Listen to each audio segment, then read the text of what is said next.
Well, good morning. Welcome to Debbie's Back Porch. So glad to have you with us.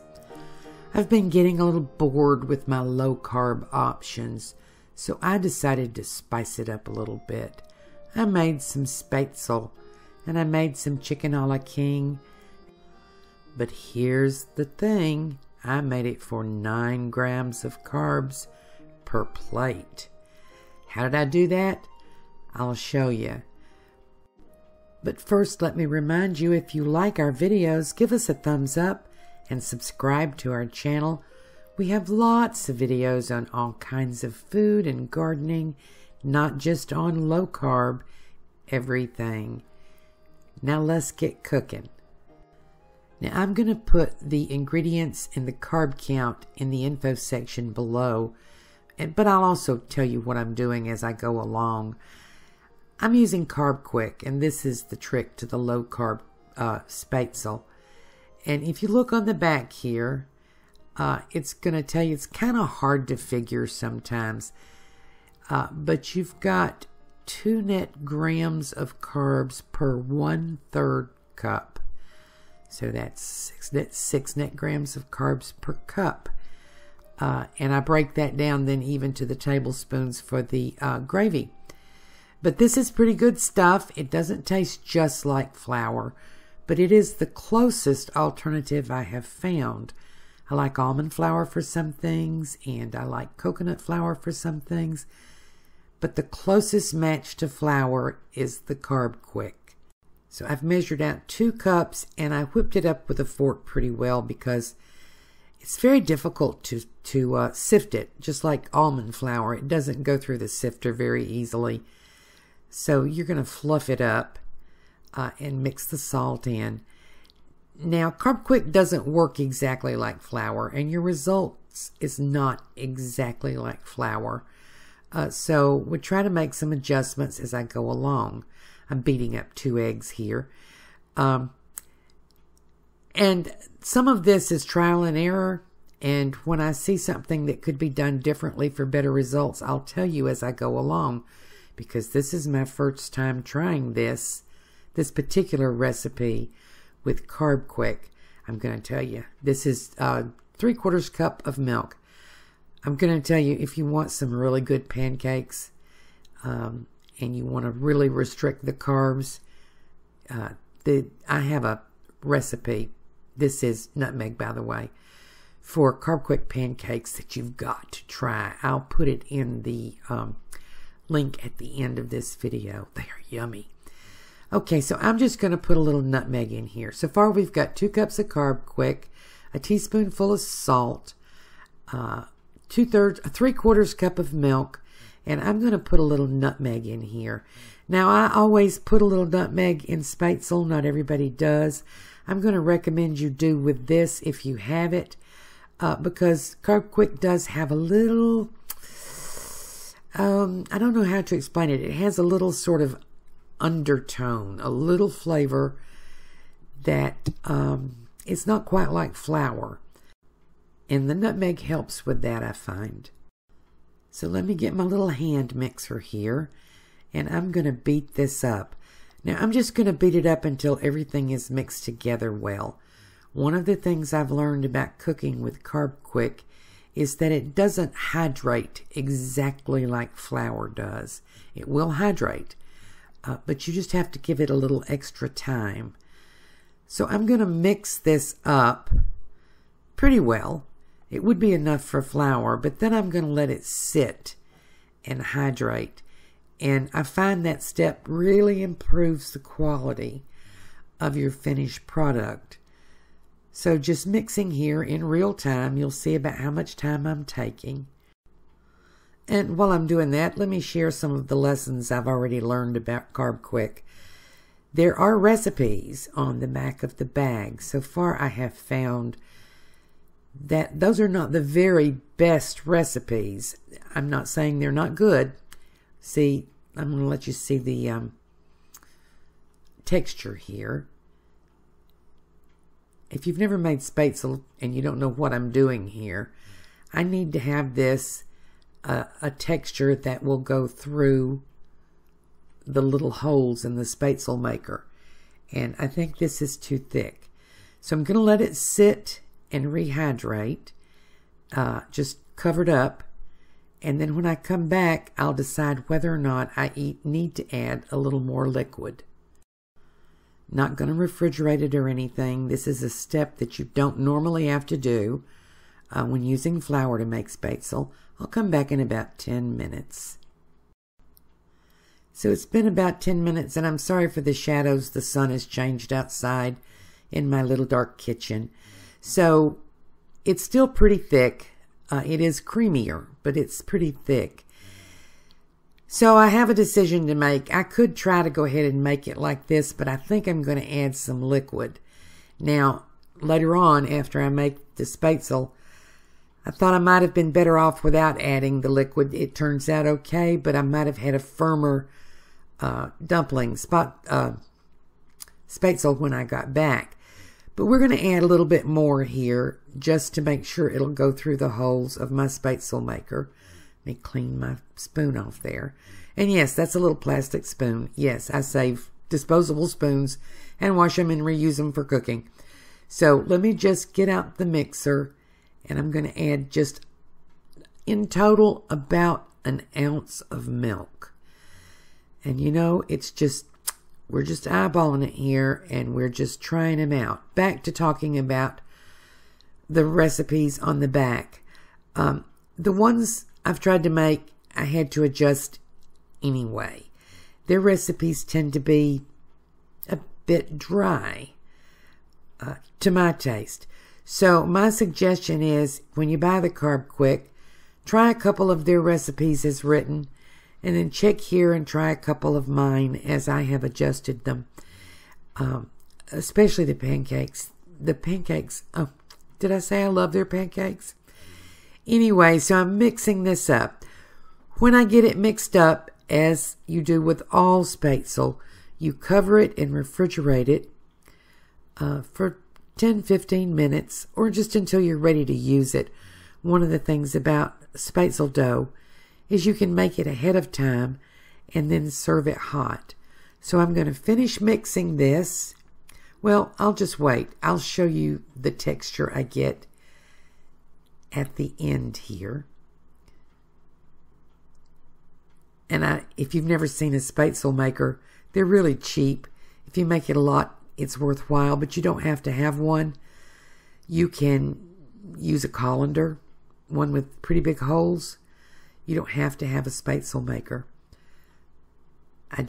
Before I went low carb, I made it pretty often. So there's our texture. You see it's going to drop through the little Spaetzle maker and cook up and make little dumplings or noodles or pasta. You know, I'm never quite sure. To me, this turns out like dumplings. Just little tiny dumplings. So I'm going to cover this, refrigerate it, and I'm going to come back to it in, probably about 20 minutes when I get ready to cook the rest of my meal. I'll be back. So it's been about 20 minutes. You want to stir it back up and make it creamy again. Here's the texture we're going for. And over here to the right, I have a pot of boiling water. And you want it to be at a full rolling boil. Back there, I've got a little cast iron skillet with some melted butter on a very low heat. This is a spider. If you don't have a spider, I would suggest you invest in one if you want to make pasta. It's good for boiling things. It's good for fried things. It's just a handy tool. This is my Spaetzle maker. As I say, you can use a grater with big holes, or you can use a colander with big holes. I just got this because it works so easily. So what we do is we pour some of the batter into the little container there.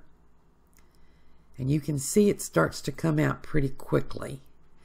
And then you move it back and forth because you want the Spaetzle to drop in all over the pot, not just all in one spot. Someday I'll show you the more traditional way where you just put the batter on a board with a knife and then you just quickly cut off little slivers and slide them into the water, which is harder and takes longer. So I just use this little Spaetzle maker. This costs $9, by the way, if you want to get one. So there you go. They're boiling. You can see that they are separate, but in the middle they've lumped up. So I want to separate them out a little bit. And you want to do it very, very carefully because they're very fragile at this point. Even if you make them with flour, they're very fragile at this point. And I am finding pretty quickly that making them with CarbQuick, they're a little more fragile than that. So let's do it carefully, sort of separate them and spread them out. Now I'm going to let this boil for about 3 minutes at a full rolling boil the whole time. And after about 3 minutes, I'm going to check them. I've never done this with CarbQuick, so I don't know what kind of texture they're going to have. And I may want to cook them a little longer. So you can see they're separate, but they're very fragile. I think I'm going to let them boil for about 1 more minute just to, I hope, help them hold together. And after another minute, I'm going to take them out. Now I use this spider and I drain it a little bit. And yeah, they're pretty fragile. So I'm going to drain the water off and then I'm going to put them carefully back in the cast iron skillet with the warm butter.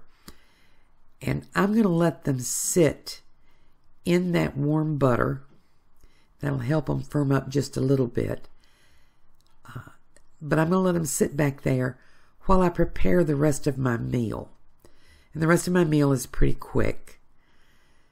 So I'll drain these out. I'll do 2 more pots of these to use up the rest of the batter. So let's talk carbs. This whole recipe is 25 grams of carbs. When you count the CarbQuick, the eggs, the milk. So that's about 25 grams of carbs. It's supposed to be 6 servings. That would make it a little bit over 4 grams of carbs per serving net. I'm going to figure it as 4 servings. So that's going to make it 6.25 grams of carbs net. I'll finish this, then I'll be back. So this is a quick and easy chicken a la king. I've got my favorite Pequot skillet here. And I've got just enough warm oil in it to keep the chicken from sticking. I had 1 chicken thigh. I've cut it up in little strips. You could use 2 chicken thighs if you want to. You know, meat doesn't have carbs, so however much you use is fine. I got this on a medium-high heat, and I'm just going to brown the chicken a little bit. All I did was dry it off, pat it dry, and salt it, and slice it up.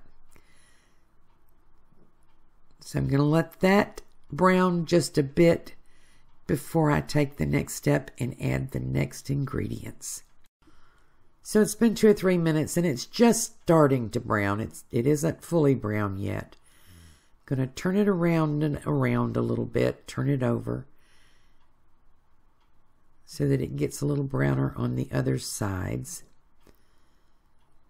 Now, let me just tell you, this could all be done in 1 pan. I'm going to use 2, but you can do it in 1 pan. I just did it for ease in filming.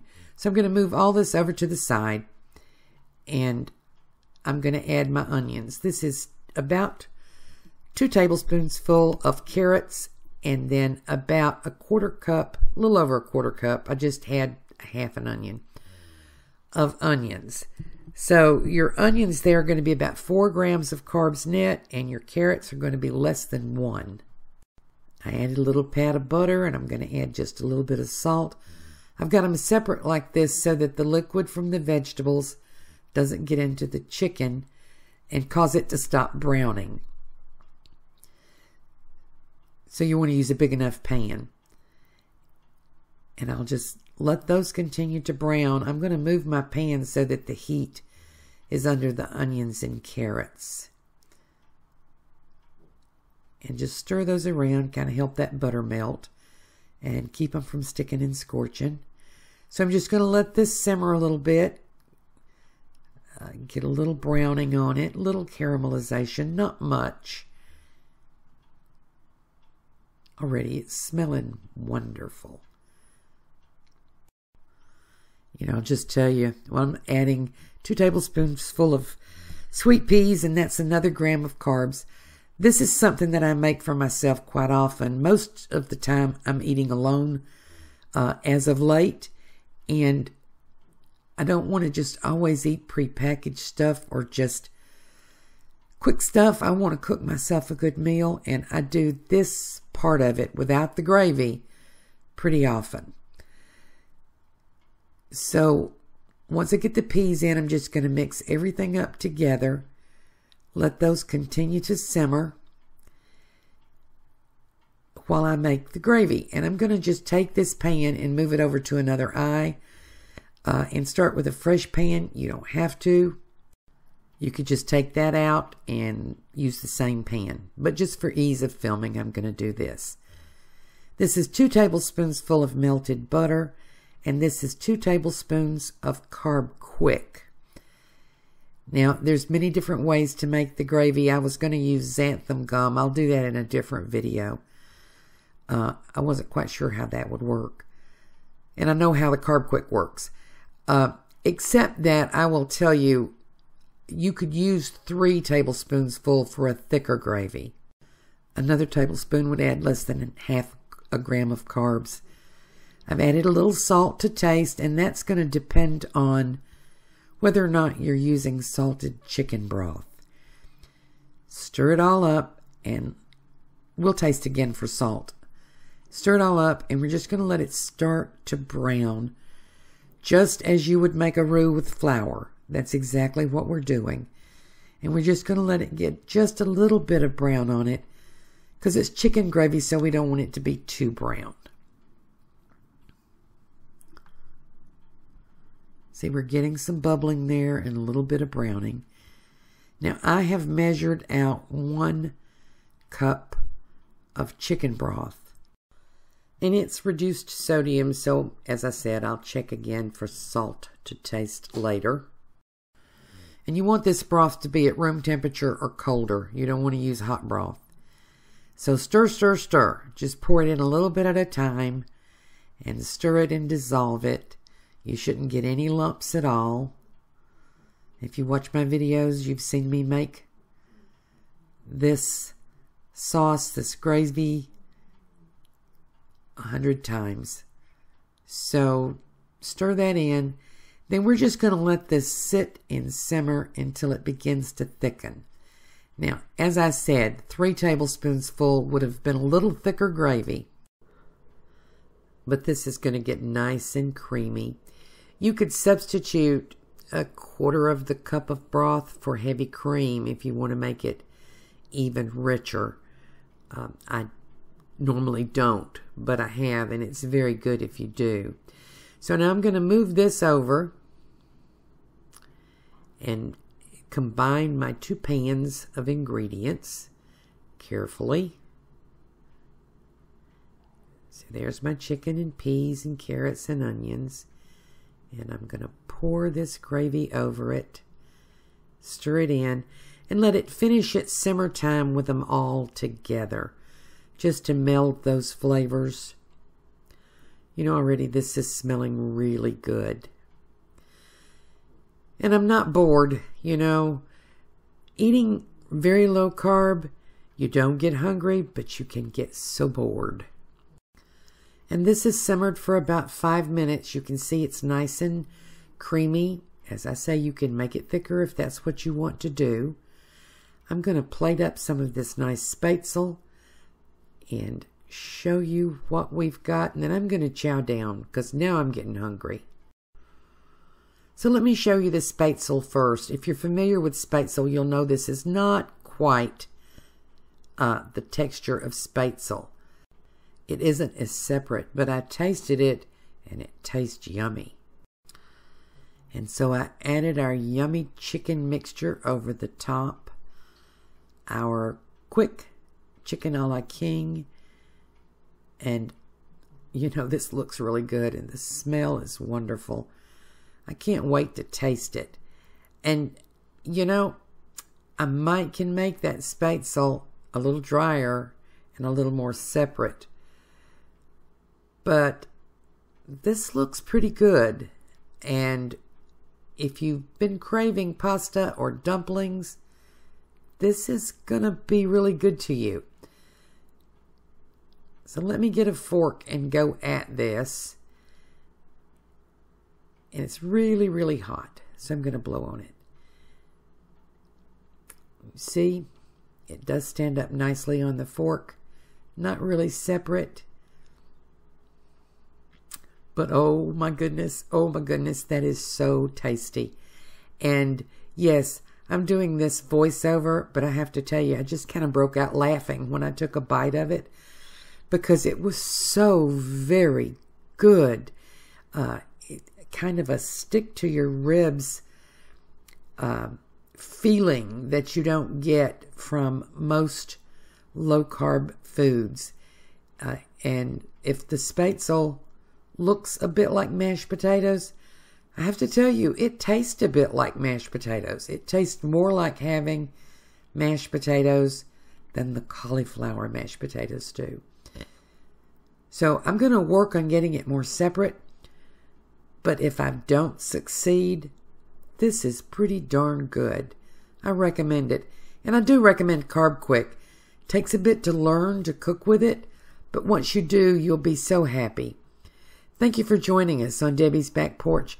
I hope you try this, and I hope you like it, and I hope to see you again tomorrow.